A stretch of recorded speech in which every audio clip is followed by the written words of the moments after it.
So I have the Pioneer head unit mounted in the iPad mount, recessed in the dash. You can still use all the functions of the radio.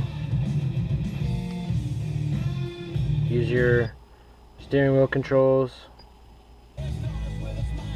change stations, turn the volume up. So then you have your iPad. Stick it into the left, push it in, slide it over, it docks. Now it's charging. After a small delay, it will open up your music and start playing the music off the iPad. So now you have the iPad playing.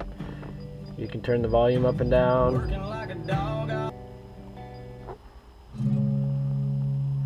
You can use navigation, Google Maps,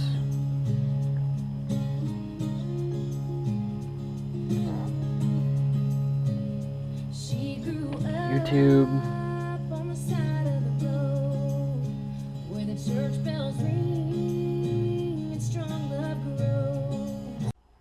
To take the iPad out, you just slide it to the left, push in, and that's out, and you have the radio back.